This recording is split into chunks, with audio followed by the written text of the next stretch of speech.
ഋതികെ, നിനക്ക് നിന്റെ അച്ഛനെയും അമ്മയെയും ഒരുമിപ്പിക്കണം. ഭർത്താവിന്റെ കൂടെ ജീവിക്കാനുള്ളൊരു ഡീലാ ഇപ്പൊ ഞാൻ പറയാൻ പോകുന്നേ. ഞാൻ തരുന്ന ഓഫർ ഇപ്പൊ നീ സ്വീകരിച്ച ഞാൻ പ്രതാപനോട് പറയും ഋതിക നിന്റെ മകള് തന്നെയാണെന്ന്.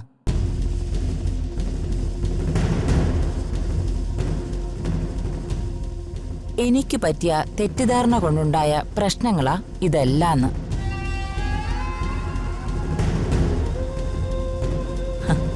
അതൊക്കെ അവനെ പറഞ്ഞ് ഞാൻ വിശ്വസിപ്പിക്കും. ഞാൻ പറഞ്ഞ അവൻ വിശ്വസിക്കും. മോളെ, ഇതൊക്കെ ചതിയാ. നിന്റെ അച്ഛനും അമ്മയും ഒരുമിച്ച് ജീവിക്കണമെങ്കിൽ, നിനക്ക് നിന്റെ ഭർത്താവിനെ തിരികെ കിട്ടണമെങ്കിൽ നീ ഞാൻ വിളിക്കുന്നിടത്തേക്ക് വരണം. വാ. ചിരമേ,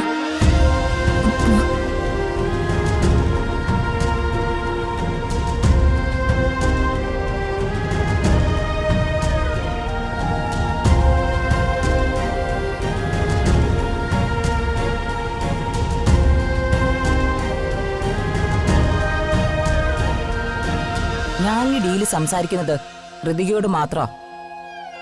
അതിന് യാമിനിയുടെ ആവശ്യമില്ല. ചെറിയമ്മ അറിയാത്ത ഒരു കാര്യങ്ങളും എന്റെ ജീവിതത്തിലില്ല. ആയിക്കോ, ചെറിയമ്മയോ വലിയമ്മയോ അറിയട്ടെ. ഞാൻ സംസാരിക്കുമ്പോ യാമിനി വേണ്ടെന്നാ പറഞ്ഞത്.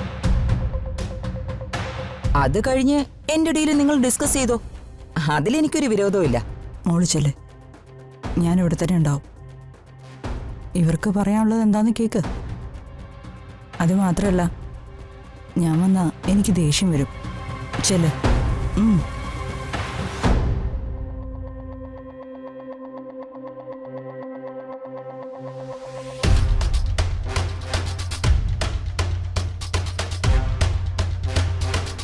നീ ഇരിക്കെ.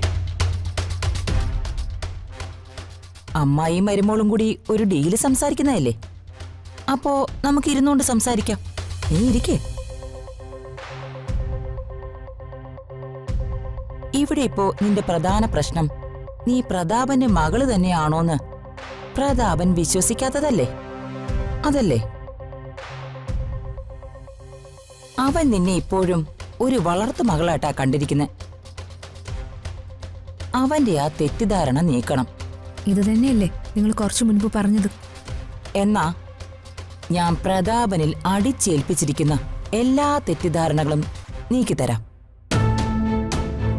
അതോടെ പത്നിയും പ്രതാപനും തമ്മിലുള്ള എല്ലാ പ്രശ്നങ്ങളും തീരും.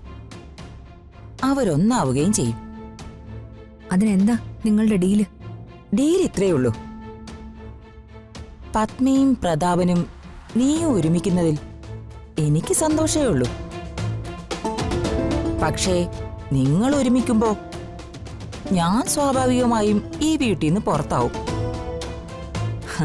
ഞാനങ്ങനെ പുറത്താവാതിരിക്കാൻ വേണ്ടി ഈ വീടും മറ്റു പ്രോപ്പർട്ടികളും എന്റെ പേരിലേക്ക് എഴുതി തരണം.